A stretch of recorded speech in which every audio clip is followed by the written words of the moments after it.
ఒక్కసారి కొమ్మూరి గోల్డ్ కి కాల్ చేయండి. తాకట్లో ఉన్న మీ బంగారాన్ని విడిపించి మార్కెట్ ప్రైస్ కి వాళ్ళు కొనుక్కుని మిగతా డబ్బులు మీకు ఇచ్చేస్తారు. హాయ్ హలో నమస్తే, వెల్కమ్ టు మనం టీవీ. నేను మీ చార్మి. మనం టీవీ ఉన్నది మన కోసం. ప్రస్తుతం రంగారెడ్డి దగ్గర ఒక ఇన్సిడెంట్ అయితే జరిగిందనమాట. ఈ మధ్య కాలంలో మనం చూసిన ఎన్నో సినిమాలలో ఓ డైలాగ్ వస్తుంది.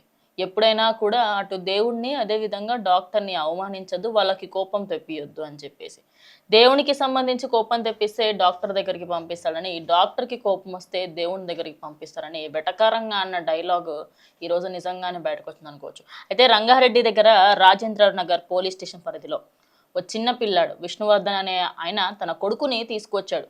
సార్ జ్వరం వచ్చింది, ఈయనకి సంబంధించి టాబ్లెట్లు ఇవ్వండి అన్నారు. 6 ఏళ్ల చిన్న బాబు. ఆయనకి సంబంధించి టాబ్లెట్లు ఇవ్వకుండా ఇంజెక్షన్ ఇస్తాను అని చెప్పేసి ఓ ఇంజెక్షన్ ఇచ్చాడు. ఒకదాని తర్వాత సరే ఇంకోటి కూడా ఇద్దామని 2 ఇంజెక్షన్లు ఇచ్చాడు. 2 ఇంజెక్షన్ ఇచ్చిన వెంటనే ఆ శిశువు ఇక ప్రాణాలు కోల్పోయింది.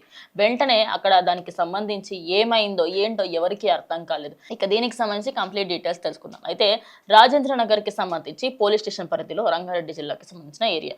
అయితే అక్కడ విష్ణువర్ధన్ అనే ఒక ఆయన ఉన్నాడు. ఆయన తన కొడుకుకి సంబంధించి చాలా అల్లారు ముద్దుగా పెంచుకున్న కొడుక్కి సడన్ గా జ్వరం వచ్చింది. సరే దగ్గరలోనే క్రేయాన్స్ హాస్పిటల్కి వెళ్దాము, ఇక్కడ దగ్గరలోనే ఉంది కదా, చూడడానికి హాస్పిటల్ మాత్రం చాలా అద్భుతంగా ఉంటుంది, ఏకదమ్ ఫెసిలిటీస్ ఉంటాయి, అది ఇది అని చెప్తారు. కానీ లోపలికి వెళ్ళిన తర్వాత ఆ డాక్టర్ పేరు అభిషేక్ అని తెలుస్తుంది. అయితే ఆ డాక్టర్ ఎవరైతే చికిత్స చేశాడో ఆయన సరే బాబుకి సంబంధించిన 2 ఇంజక్షన్లు ఇద్దాము అన్నాడు.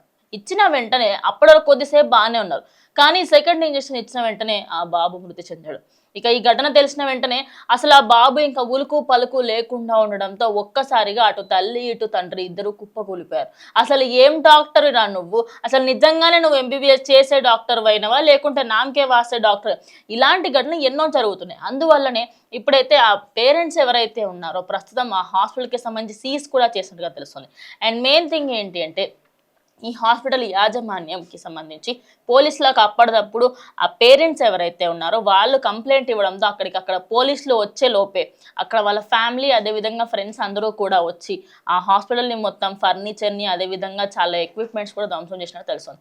ఎందుకంటే ఒక చిన్నారి ప్రాణం కూడా కాపాడలేని ఒక వ్యక్తి, అంటే ఒక జ్వరానికి సంబంధించి ఒక కరెక్ట్గా ఒక ట్యాబ్లెట్ ఒక ఇంజక్షన్ ఇవ్వలేని వ్యక్తి ఏం వ్యక్తి, ఆయన ఏదైతే ఇంజక్షన్ ఇచ్చిండో అది ఎక్స్పైరీ డేట్ అయిపోయింది. ఆ ఎక్స్పైరీ డేట్కి సంబంధించి కూడా ప్రజెంట్ అందరూ కూడా మాట్లాడుకుంటారు.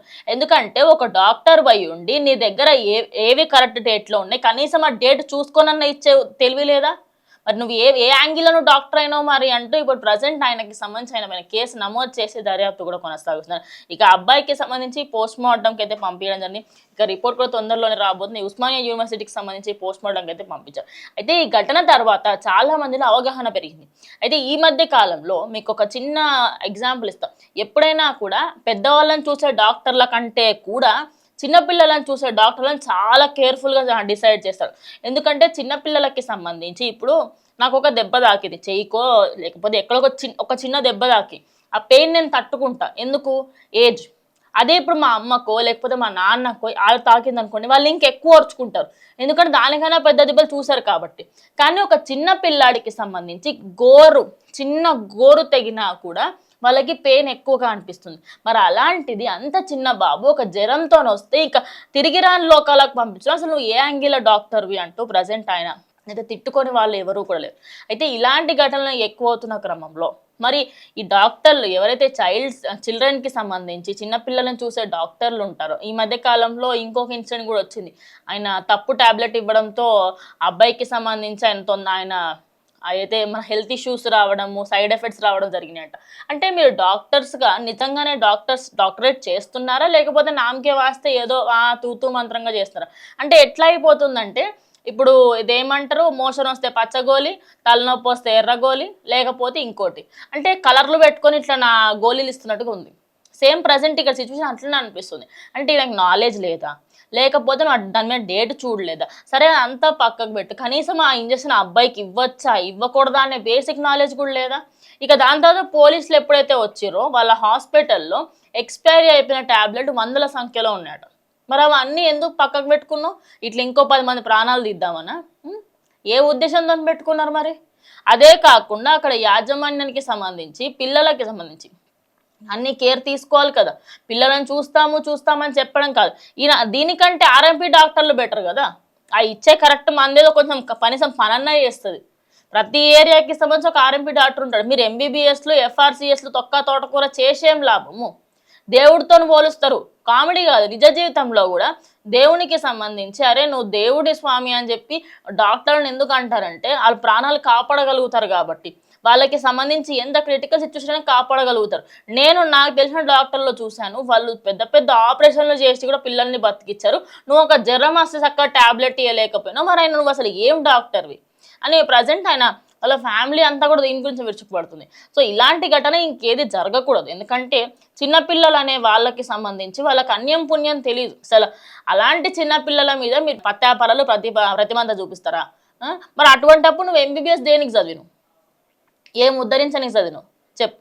ఇప్పుడు ఆయనకు సంబంధించి ఇన్వెస్టిగేషన్ నడుస్తోంది. ఆ క్రేయాన్స్ హాస్పిటల్ అయితే కంప్లీట్గా సీజ్ చేసేసారు. అసలు ఆ ఓపెన్ కూడా చేయొద్దని చెప్తారు నేను ఎక్కతక్కంటే. అదే కాకుండా ఇలాంటి హాస్పిటల్ ఏవేవైతే ఉన్నాయో ఓవరాల్గా ఇది గవర్నమెంట్ సైడ్ నుంచి తీసుకోవాలి.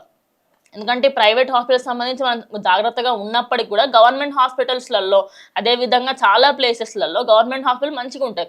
కంపేర్ టు కనీసం ట్యాబ్లెట్లన్నా కరెక్ట్ ఇస్తారు తెలుసా. ఎందుకంటే అక్కడ ప్రజల ప్రాణాలు ఒక విలువ ఇస్తారు. ఇక్కడ అది కూడా దిక్కులేదు, పైసలు తీసుకుంటారు, విలువ కూడా ఇయ్యరు. మరి అటువంటిప్పుడు ఈ ప్రైవేట్ హాస్పిటల్స్ ఏవేవైతే ఉన్నాయో ఇలా తప్పుడుగా అంటే కరెక్ట్ ట్యాబ్లెట్ ఇవ్వడం చేత కాదు, కరెక్ట్ ఇంజెక్షన్ ఇవ్వడం చేత కాదు, ఆ డాక్టర్ కనీసం డిగ్రీలు చక్కగా ఉండవు, అదే కాకుండా ఫేక్ సర్టిఫికేట్ పెట్టి వస్తున్నారు ఈ మధ్య కాలంలో. ఇంకోటి ఇప్పుడు ఏమంటే చిన్నపిల్లల్ని చంపేసిన దాఖలాలు కూడా ఎన్నో ఉన్నాయి. మరి ఇవన్నీ చేస్తున్నప్పుడు కొంచెం అన్న ఆలోచించాలి కదా. సో ప్రజెంట్ ఇక్కడ జరిగిన ఇన్సిడెంట్ ఇంకెక్కడా జరగకూడదు అంటే గవర్నమెంట్ దీనిపైన యాక్షన్ తీసుకోవాలా, ఖచ్చితంగా దీని గురించి మాట్లాడాలా. ఇలాంటి వాటన్నిటిని కూడా సీజ్ చేసి పడాలి. సీజ్ చేస్తేనే సిగ్గు వస్తుంది వీళ్ళకి, లేకుంటే ఇలాంటి వాళ్ళకి సిగ్గు రాలేదు కూడా. సో ప్రజెంట్ రంగారెడ్డి దగ్గర జరిగిన ఇన్సిడెంట్కి సంబంధించి మీరేమనుకుంటే ఖచ్చితంగా కమెంట్ చేయండి. స్టేట్ యూట్యూబ్ మనం.